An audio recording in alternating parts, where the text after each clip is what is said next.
Hello students, goodwill classes में आपका बहुत बहुत स्वागत है। अब हम अपना जो चैप्टर कर रहे थे, क्या नाम था इसका? पूर्ति की लोच, इलास्टिसिटी ऑफ सप्लाई। इसी का सेकंड पार्ट है जिसमें हम आज करेंगे इसके न्यूमेरिकल्स, यानी कि किस मेथड से? परसेंटेज मेथड से। इसका जिसने भी इलास्टिसिटी ऑफ सप्लाई, पूर्ति की लोच का फर्स्ट पार्ट नहीं देखा है, उसे डिस्क्रिप्शन बॉक्स में लिंक मिलेगा, वहां से जाके अपना फर्स्ट पार्ट कंप्लीट करें।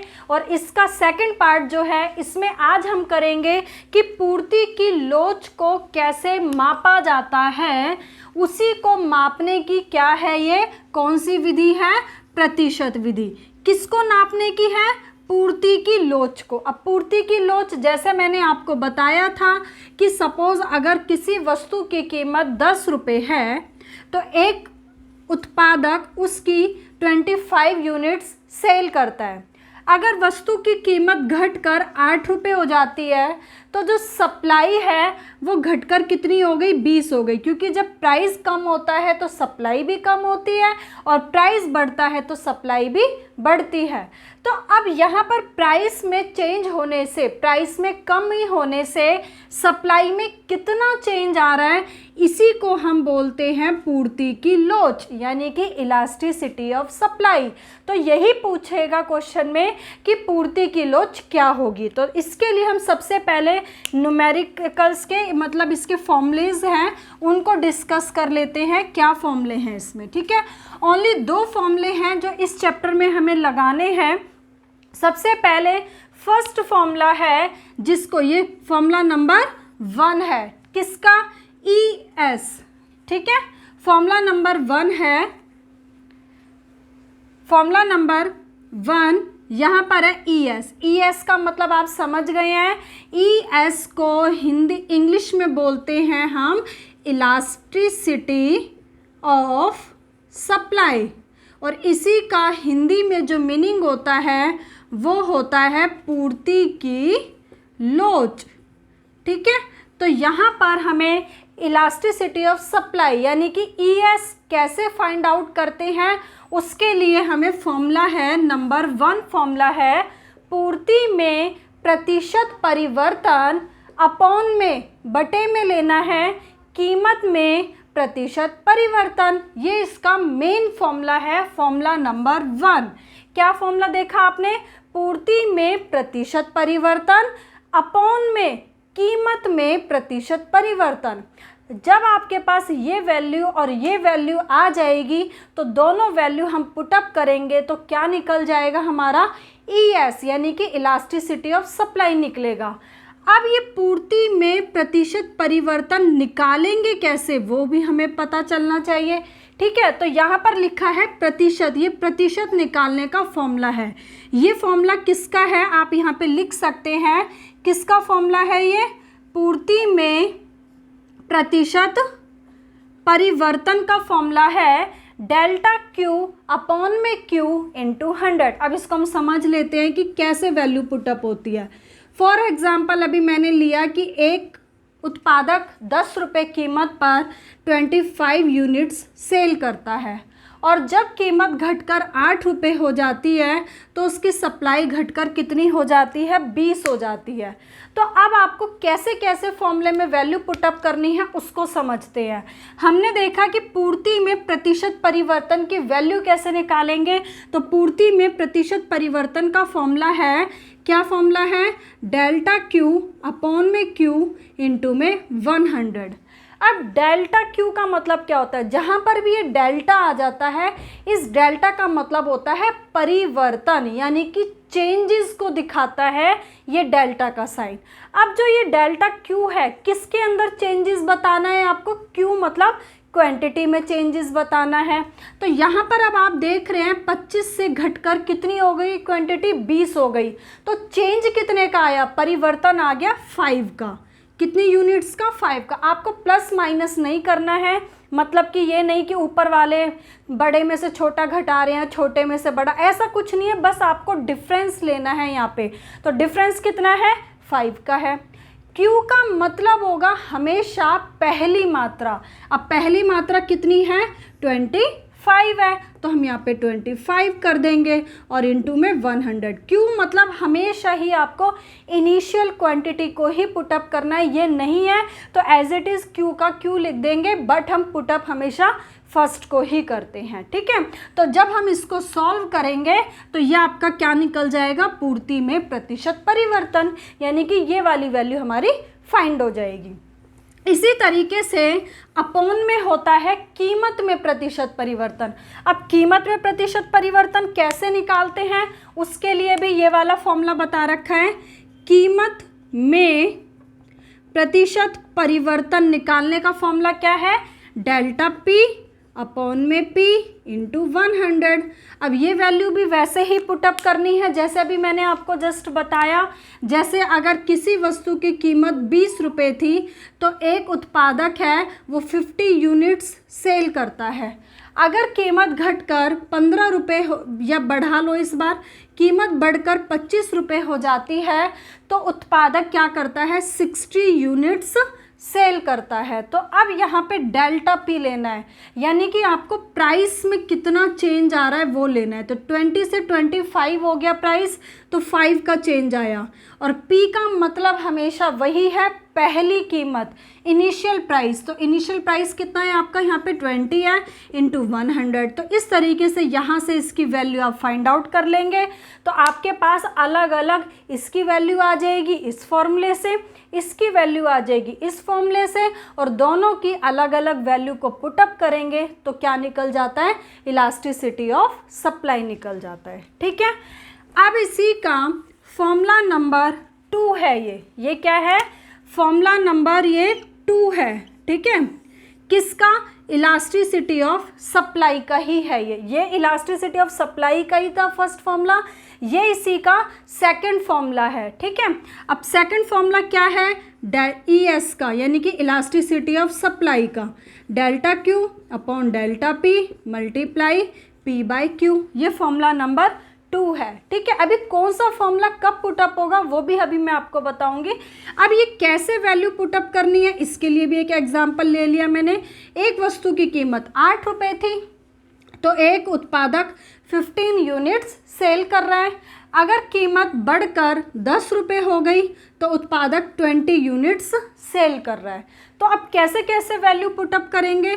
डेल्टा क्यू मतलब चेंज लेना है किस में? क्वांटिटी में। तो 15 से 20 हो गई, 5 का चेंज है। चेंज लेना है किस में? प्राइस में। तो प्राइस में 8 से 10 हो गया तो 2 का चेंज आ गया। पी का मतलब हमेशा पहली कीमत, तो पहली कीमत 8 है। क्यू का मतलब हमेशा पहली मात्रा, तो पहली मात्रा 15 है। तो इस तरीके से वैल्यू पुटअप करके हम यहाँ पे अपना आंसर क्या कर सकते हैं? कैलकुलेट कर सकते हैं। तो अब हमने इसमें ये सीखा कि इलास्टिसिटी ऑफ सप्लाई के 2 फॉर्मूले हैं, फॉर्मूला नंबर 1 और फॉर्मूला नंबर 2। अब कौन सा फॉर्मूला आपको कब पुटअप करना है उसके लिए आपको क्या समझना है? अगर क्वेश्चन में परसेंटेज गिवन है, क्वेश्चन में परसेंटेज गिवन है, किस तरीके से गिवन है? जैसे मैंने आपको यहाँ पे एक एग्जांपल बताती हूँ कि किसी वस्तु की कीमत 10 रुपये थी तो एक उत्पादक 20 यूनिट सेल करता है। कीमत 5% कम हो जाती है, कीमत 5% कम हो जाती है तो सप्लाई घटकर कितनी हो जाती है? 16 यूनिट हो जाती है। तो कह रहा है elasticity of supply find out करें।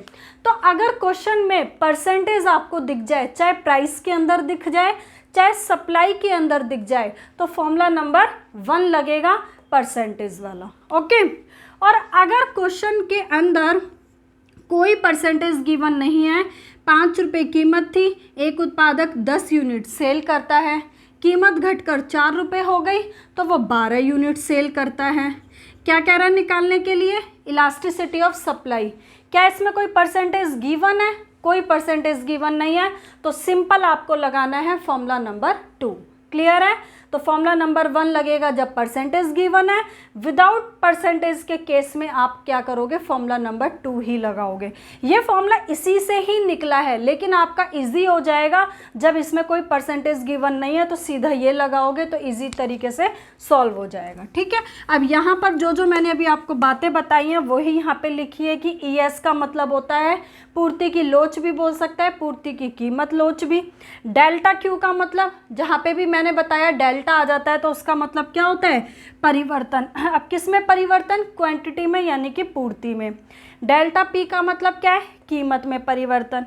जहाँ पर भी पी होगा, जहाँ पर भी चाहे इधर है चाहे इधर है, वहाँ पे पी का मतलब हमेशा पहली कीमत होगा और क्यू का मतलब हमेशा पहली मात्रा होता है और डेल्टा वर्ड का मतलब क्या होता है, परिवर्तन होता है। ठीक है, तो ये था हमारा पूरा न्यूमेरिकल को समझने के लिए पहले एक बेस था कि फॉर्मूले आपको कैसे कैसे पुटअप करने हैं। अब बहुत इजी क्वेश्चंस हैं, अब हम 1 बाय 1 इसके क्वेश्चंस करेंगे। ठीक है, चलो सबसे पहले करते हैं क्वेश्चन नंबर 1।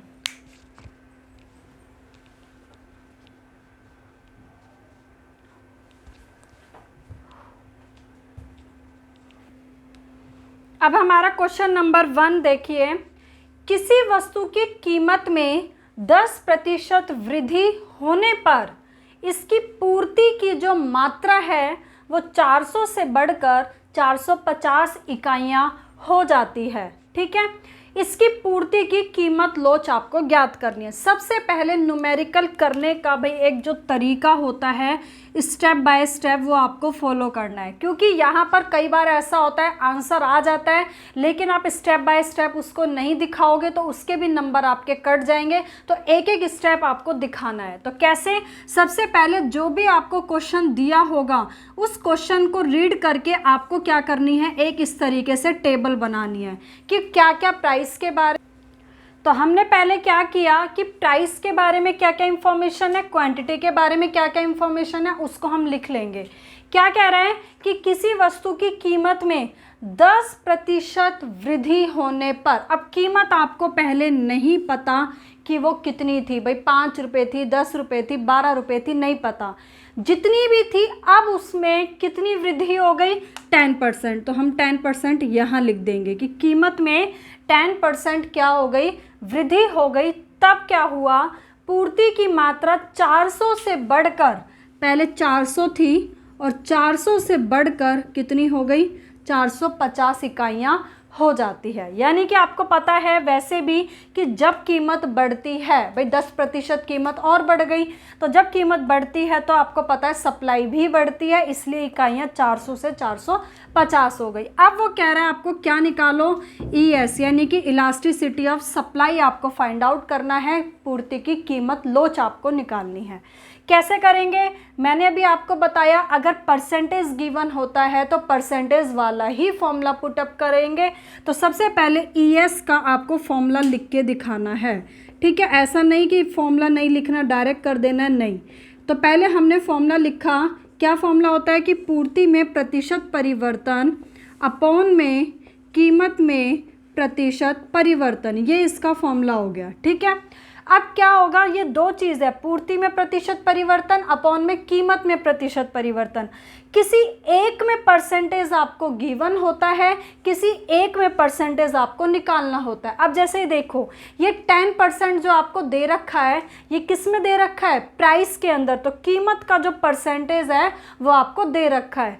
किसका परसेंटेज आप फाइंड आउट कर लेंगे, पूर्ति वाले का। तो कैसे लिखोगे, इसको नीचे ही लिख के दिखाना है इसी के बाद।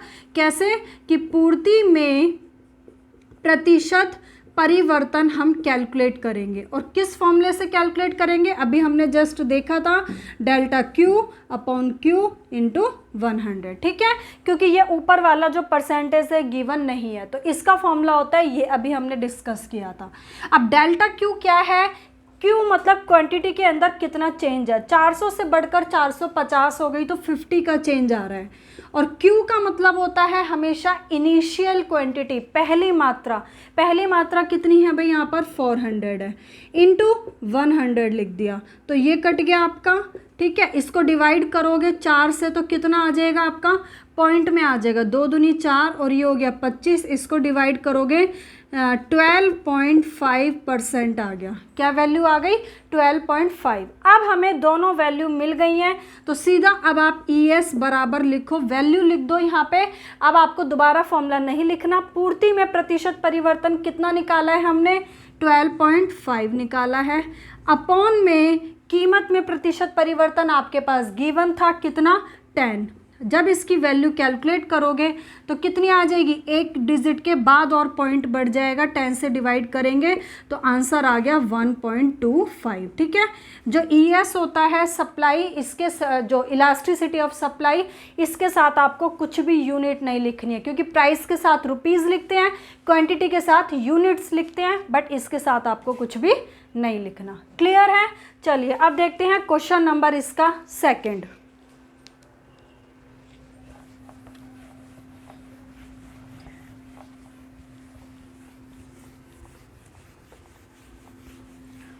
क्वेश्चन नंबर सेकंड में देखो क्या बताया हुआ है। सबसे पहले इसको वही रीड करेंगे और अपनी इंफॉर्मेशन लिखेंगे कि हमें क्या क्या दिया हुआ है। ठीक है।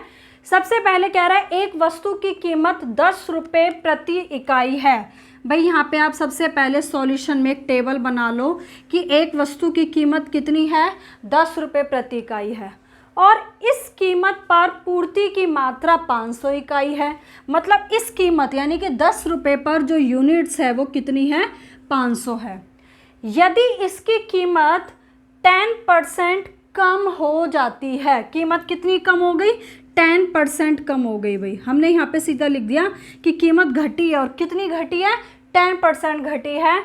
तो इसकी पूर्ति की जो मात्रा है घटकर कितनी हो जाती है? 400। पहले 500 थी, अब घटकर कितनी होगी? 400, क्योंकि ये हमारे को पता भी है कि प्राइस अगर कम हो रहा है तो क्वांटिटी भी कम होगी। अब कह रहा है कि elasticity of supply find out करो। बिल्कुल सेम उसी तरीके से है ये वाला क्वेश्चन भी। सबसे पहले हम यहाँ पे क्या लिखेंगे? अपना फॉर्मूला लिख लेंगे ES का। क्या फॉर्मूला है? अभी हमने देखा पूर्ति में प्रतिशत परिवर्तन अपॉन में कीमत में प्रतिशत परिवर्तन, ये फॉर्मूला होता है। मैंने बताया किसी एक में परसेंटेज गिवन होता है, किसी एक में हमें निकालना होता है। तो 10% किस में गिवन है? प्राइस वाले में, तो पूर्ति वाले में आपको निकालना पड़ेगा। ठीक है।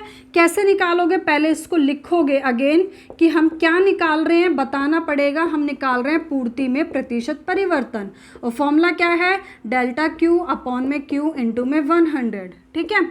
अब डेल्टा Q दोनों का डिफरेंस लेंगे, 100 का है। Q का मतलब पहली मात्रा 500 है, इंटू में 100, काट दो, ये कट गया, 5 दूनी 10, ये 0, यानी कि 20% आ गया। कितना आ गया? 20%। अब सीधा फॉर्मूले में वैल्यू पुट अप कर दो। ठीक है। ये स्टेप्स आपको नीचे नीचे करना है, ऐसे साइड में नहीं करना है। तो इलास्टिसिटी ऑफ सप्लाई के फॉर्मूले में वैल्यू पुट अप करेंगे। सबसे पहले पूर्ति में प्रतिशत परिवर्तन हमने कितना निकाला है? 20 निकाला है। अपॉन में कीमत में प्रतिशत परिवर्तन कितना दिया हुआ था? 10% आपको दिया हुआ था। काट दो, आपका आंसर आ गया 2। तो इलास्टिसिटी ऑफ सप्लाई कितनी हो जाएगी हमारी? 2 हो जाएगी। ओके। चलो अब करते हैं इसका क्वेश्चन नंबर थर्ड।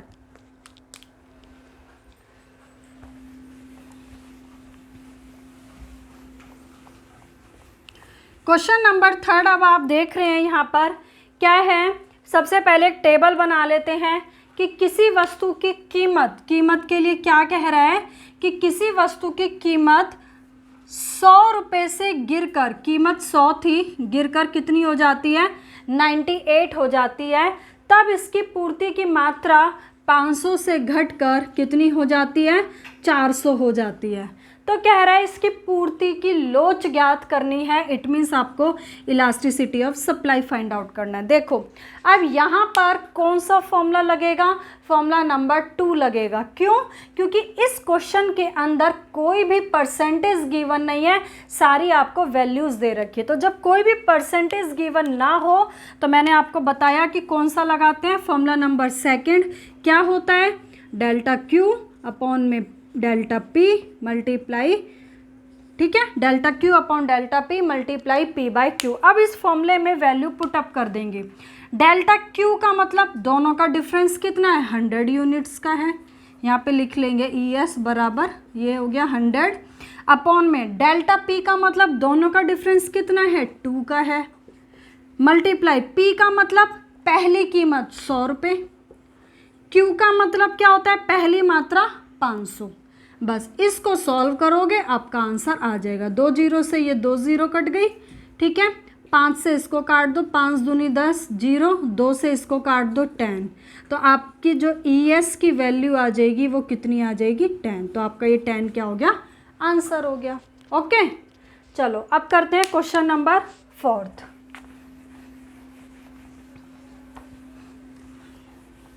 अब देखिए क्वेश्चन नंबर 4 में आपको पूर्ति की कीमत लोच यानी कि ES आपको यहाँ पर गिवन है। तो ज़रूरी नहीं है कि हर क्वेश्चन में ES ही पूछता है, प्राइस भी पूछ सकता है, क्वांटिटी भी पूछ सकता है, कुछ भी वो आपसे इस क्वेश्चन में पूछ लेगा, ठीक है। क्या है, सबसे पहले एक वस्तु की कीमत 8 रुपये प्रति इकाई है। एक वस्तु है उसकी कीमत कितनी है, 8 रुपये प्रति इकाई है, और इस पे पूर्ति कितनी है, 200 है। मतलब जब कीमत 8 रुपये है तो इस पे सप्लाई कितनी होती है, 200 यूनिट्स की होती है। इसकी पूर्ति की कीमत लोच आपको दे दिया 1.5, तो हम नीचे लिख लेंगे कि ES आपको गिवन है, कितना गिवन है, 1.5 आपको गिवन है।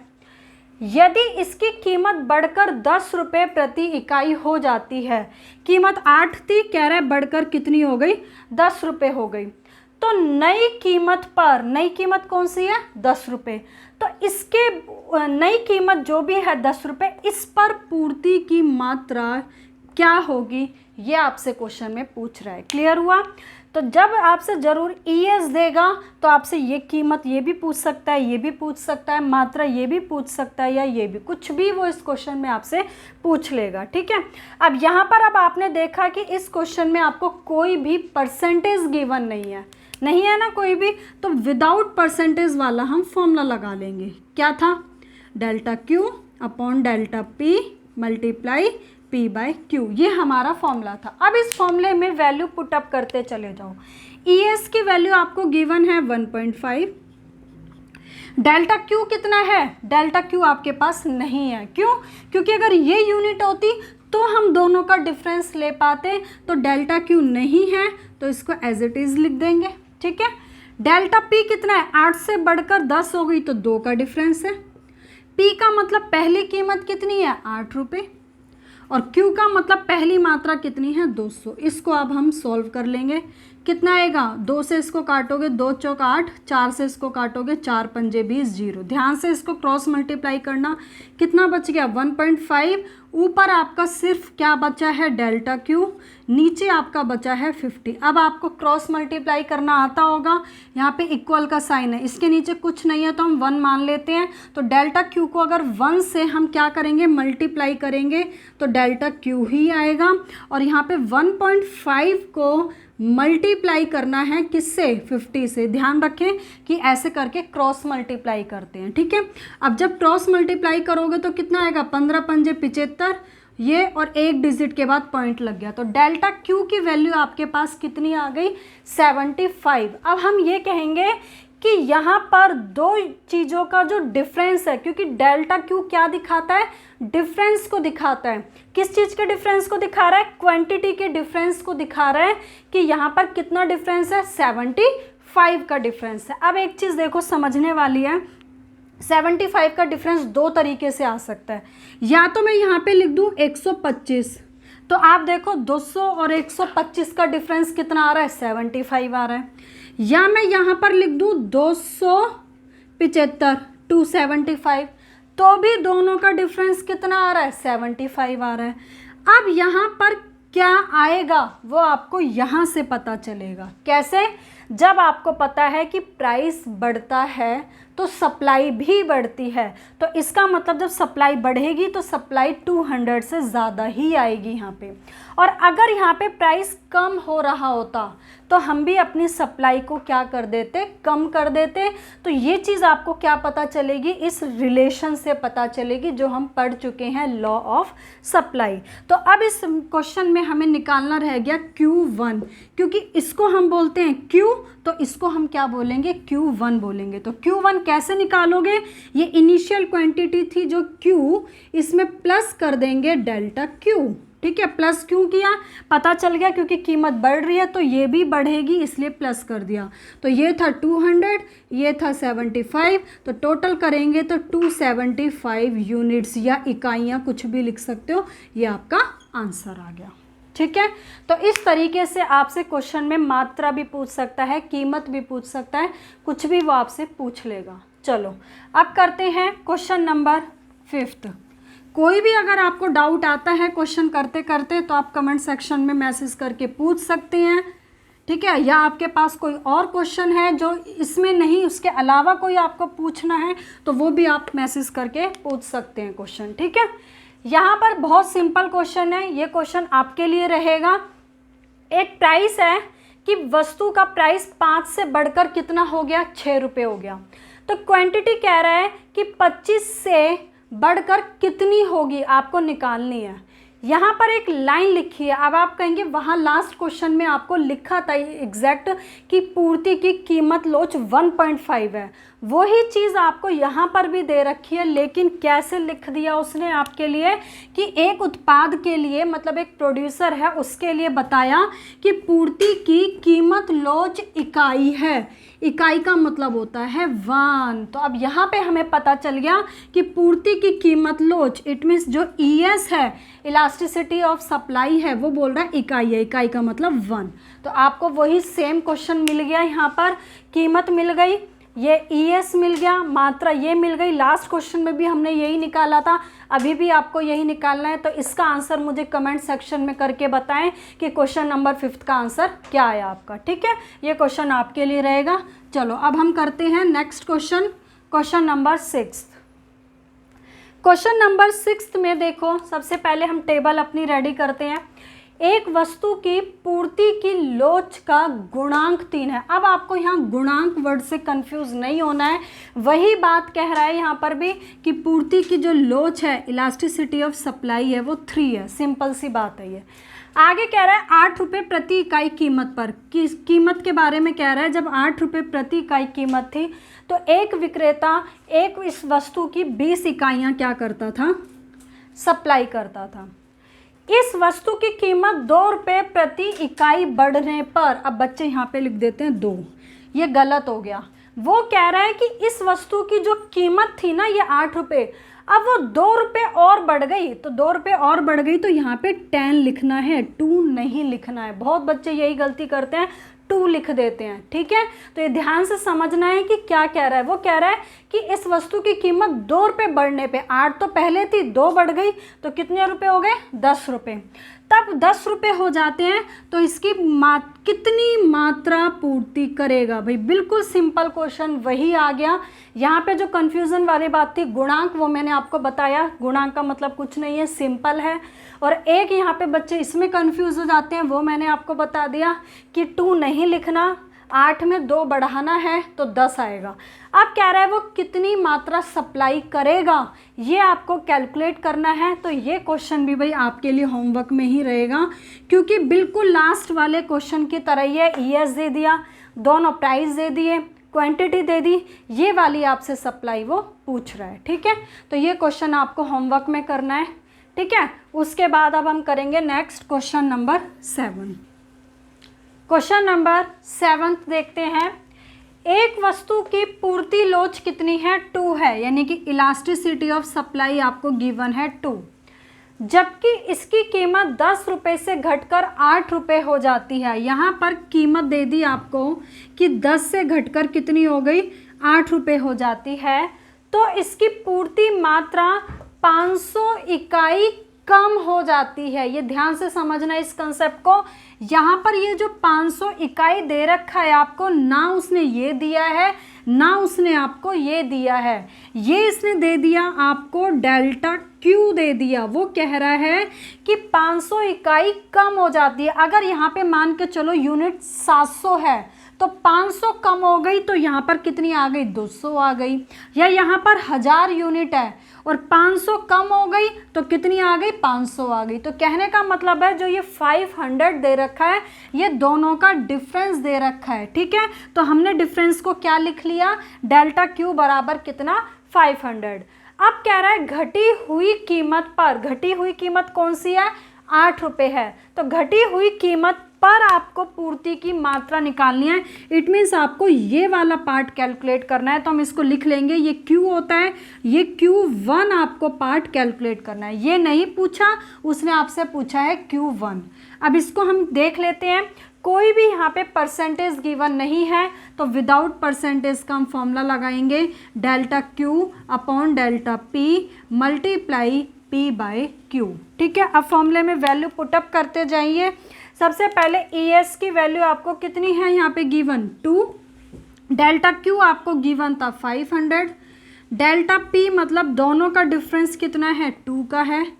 P मतलब फर्स्ट प्राइस 10 है और Q आपके पास पहली मात्रा नहीं है तो इसको Q ही लिख देंगे। इसको काट दो, 2 पंजे 10। अब इसको कैलकुलेट करोगे, नीचे 1 मान के क्रॉस मल्टीप्लाई करेंगे, 2 को Q से मल्टीप्लाई करेंगे 2Q आ गया और 500 को 5 से मल्टीप्लाई करेंगे, 5 पंजे 25, 2500 आ गया। Q से इसको डिवाइड कर देंगे 2500 बटे में 2, तो आपकी जो यूनिट आ गई वो कितनी आ गई भाई, 1250 आ गई, ठीक है। ये आ गई आपकी Q, यानी कि ये वाली पहली मात्रा आ गई आपकी कितनी, 1250 इकाइयाँ भी लिख दीजिए साथ में, ठीक है, क्योंकि इसके नंबर कट जाते हैं। अब ये हमारा Q निकल गया। अब सिंपल सा आप ये निकाल सकते हो, कीमत क्या हो रही है, 10 से घटकर 8 हो रही है, तो ये कंफर्म है कि मात्रा भी घटेगी। तो हमें Q1 निकालना है तो Q1 लिखेंगे। अब आपकी फर्स्ट जो मात्रा है Q, इसमें से माइनस कर देंगे डेल्टा Q। माइनस क्यों कर रहे हैं, क्योंकि कीमत कम हो रही है, ये कम हो रही है तो ये भी कम होगा, इसलिए माइनस करेंगे। ये बढ़ रहा होता तो इसको भी प्लस कर देते, ठीक है। तो Q1 कैसे निकलेगा, Q आपकी पहली मात्रा कितनी थी, 1250 और डिफरेंस आपके पास था 500, तो हमारा जो आ गया आंसर वो कितना आ गया, 750 आ गया, ठीक है। तो ये आपका आंसर हो गया। यही पूछा था आपसे कि कितना होगा, तो 750 इकाइयाँ आपका आंसर है, ठीक है। चलिए अब करते हैं क्वेश्चन नंबर 8।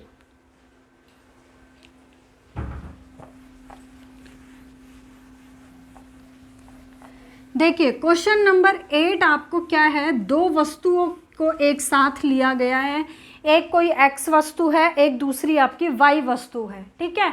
अब दोनों वस्तुओं में कुछ की इंफॉर्मेशन दे रखी है, दूसरे की आपको निकालना है। कैसे, y वस्तु की पूर्ति की कीमत लोच x वस्तुओं की पूर्ति की कीमत लोच से आधी है। कहने का मतलब है अगर x की कीमत लोच 4 है तो y की 2 हो जाएगी, मतलब उसकी हाफ है। अगर x की पूर्ति की लोच 3 है तो y की हाफ है, मतलब 1.5 हो जाएगी, ठीक है। तो हाफ की बात कर रहा है ये। आगे कह रहा है x की कीमत में 16% वृद्धि होने से।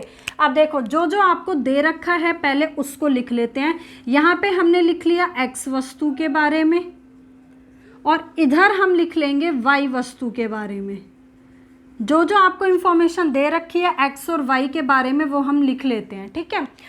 x की कीमत में 16% वृद्धि होने से, पहले पता नहीं है कीमत कितनी थी, अब कितनी वृद्धि हो गई है उसमें, 16%। तो होने से उसकी पूर्ति में 40% वृद्धि होती है। पूर्ति पता नहीं पहले कितनी थी, अब कितनी वृद्धि हो गई, 40% की वृद्धि हो गई। आगे कह रहा है यदि y की कीमत 8% घट जाए, y की कीमत पहले जो भी थी उसका 8% कह रहा है घट जाएगी, तो उसकी पूर्ति में यहाँ पर कितने % चेंज आएगा, ये आपसे क्वेश्चन में पूछ रहा है। देखो अब सबसे पहले आपको एक्स जो वस्तु थी उसके बारे में प्राइस का भी चेंज दे दिया और क्वांटिटी का भी दे दिया कि यहाँ पे 16% का चेंज आ रहा है, यहाँ पे 40%। तो परसेंट आते ही आप समझ जाओगे कि यहाँ पे जो आपको फॉर्मूला पुटअप करना है वो परसेंटेज वाला ही पुटअप करना है। तो इलास्टिसिटी ऑफ सप्लाई का परसेंटेज वाला फॉर्मूला क्या होता है? पूर्ति में प्रतिशत परिवर्तन अपॉन में कीमत में प्रतिशत परिवर्तन, ये फॉर्मूला होता है। ठीक है, अब आपको ये यहाँ पे बोला था ES निकालते ही आपके पास क्वेश्चन का आंसर आ जाएगा। यहाँ पे पूर्ति में प्रतिशत परिवर्तन दे दिया आपको 40 और कीमत में प्रतिशत परिवर्तन आपको दे दिया 16, दोनों की वैल्यू आपके पास गिवन है। तो 40 बटे में क्या रखेंगे? 16। अब इसको काट दो, आंसर यहाँ पे ये कैलकुलेट हो जाएगा। 4 एकम 4 0, 4 चौक 16, इसको काटोगे 4 दूनी 8, 4 पंजे 20, यानी कि भाई 2.5 आ गई। ES की वैल्यू कितनी आ गई? 2.5। अब ये जो इलास्टिसिटी ऑफ सप्लाई निकली है किसकी निकली है?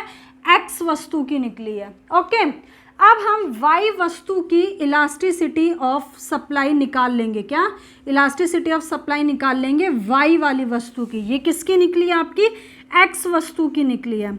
अब Y वस्तु की निकालने के लिए अभी आपने ऊपर एक लाइन देखी थी कि जो Y का जो ES होगा, इलास्टिसिटी ऑफ सप्लाई होगा, वो X की जितनी भी इलास्टिसिटी ऑफ सप्लाई आएगी उसका क्या हो जाएगा? आधा हो जाएगा। तो क्या करेंगे हम?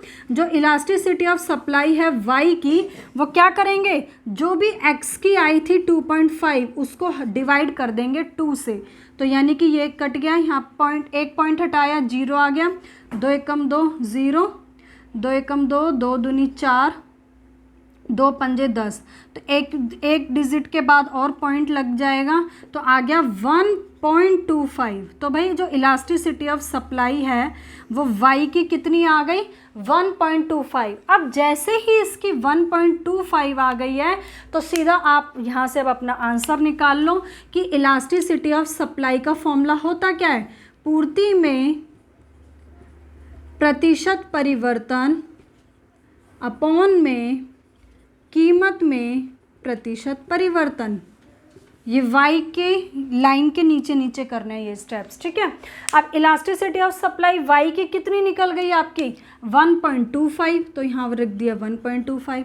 पूर्ति में प्रतिशत परिवर्तन यही आपसे पूछ रहा था कि कितना होगा, और कीमत में प्रतिशत परिवर्तन भाई आपको गिवन है क्वेश्चन में कितना? यहाँ पर आपको गिवन है 8%। तो बस इसको क्रॉस मल्टीप्लाई कर दो। तो यही आपसे पूछा था कि जब कीमत 8% क्या हो जाती है? कम हो जाती है, तो सप्लाई कितने परसेंट चेंज होगी, कितने परसेंट कम हो जाएगी, वो आपका आंसर निकल जाएगा। 1.25 मल्टीप्लाई 8, तो 8 पंजे 40, 8 दूनी 16 और 4 20, 8 एकम 8 और 2 10, 2 के बाद पॉइंट। तो भाई आपका आंसर आ गया 10%। ठीक है, यानी कि जब Y वस्तु की कीमत अगर 8% कम होगी तो इसकी जो Y की जो क्वांटिटी है वो कितने परसेंट कम हो जाएगी? 10%। ठीक है, तो यही आपसे पूछा था। ये इंपॉर्टेंट क्वेश्चन है, कई बार आपसे ऐसे 2 वस्तुओं का जो क्वेश्चन है वो पूछ लिया जाता है। ठीक है, अब इसमें एक टाइप का और क्वेश्चन रह गया है, लास्ट क्वेश्चन नंबर 9, वो और कर लेते हैं। इससे बाहर आपका कुछ भी नहीं आएगा। जितने मैंने आपको यहाँ पे न्यूमेरिकल्स कराए हैं, आपकी जो बुक है उसमें इसी टाइप का न्यूमेरिकल होगा, इससे बाहर नहीं होगा। ठीक है, तो अगर आपको कोई भी इन न्यूमेरिकल्स में या आप अपनी बुक से भी प्रैक्टिस करेंगे, उनमें भी अगर आपको कोई भी डाउट आता है तो आप ज़रूर पूछें उसको कमेंट सेक्शन में। ठीक है, उसका रिप्लाई आपको ज़रूर मिलेगा। देखिए यहाँ कह रहा है वस्तु A की 5 रुपये प्रति इकाई कीमत पर, एक वस्तु A है, कितने रुपए कीमत पर? 5 रुपये प्रति इकाई कीमत पर एक फर्म की कुल संप्राप्ति, भाई कुल संप्राप्ति, संप्राप्ति को इंग्लिश में हम बोलते हैं रेवेन्यू। ये अभी हम चैप्टर करेंगे, इसकी वीडियो आपको मिलेगी। रेवेन्यू का मतलब होता है इनकम। तो हम यहाँ पे ये कह सकते हैं कि जब किसी वस्तु की कीमत 5 रुपये थी तो वो कितनी क्वांटिटी बेचता था ये नहीं बताया उसने, लेकिन जितनी भी क्वांटिटी बेचता था ना, उन सब को बेचने से जो उसको इनकम होती थी टोटल, वो कितनी होती थी? 800 होती थी। कितनी होती थी? 800। जब इसकी कीमत 20% बढ़ जाती है, कीमत पहले 5 थी, अब 5 का कितना बढ़ गया, 20% बढ़ गया, तो ये जो 20% बढ़ा है, ये किसका बढ़ा है, 5 का 20%, ठीक है। तो फर्म की कुल संप्राप्ति, जो टोटल इनकम है, जो टोटल रेवेन्यू है, अब वो 400 रुपये बढ़ जाता है। तो 800 तो वो पहले ही था, 400 और बढ़ गया, इट मीन्स वो टोटल बढ़कर कितना हो गया, रेवेन्यू 1200 हो गया। तो कह रहा है कि वस्तुओं की कीमत लोच यानी कि ईएस आपको फाइंड आउट करना है। तो देखिए भाई, इलास्टिसिटी ऑफ सप्लाई निकालने के लिए आपको ये क्वांटिटी का पता होना ज़रूरी है। अब ये क्वांटिटी हम निकालेंगे कैसे, एक चीज़ समझें यहाँ पर। मैं आपसे कहती हूँ कि आप 5 रुपये का पेन था, ठीक है, आपने 2 पेन बेच दिए। कितने पेन बेच दिए, प्राइस था उसका 5 रुपये, और आपने इसकी क्वांटिटी मतलब बेचे कितने पेन, 2 रुपये। तो मैं आपसे कहूँगी कितनी इनकम हुई, तो आप कहेंगे 10 रुपये।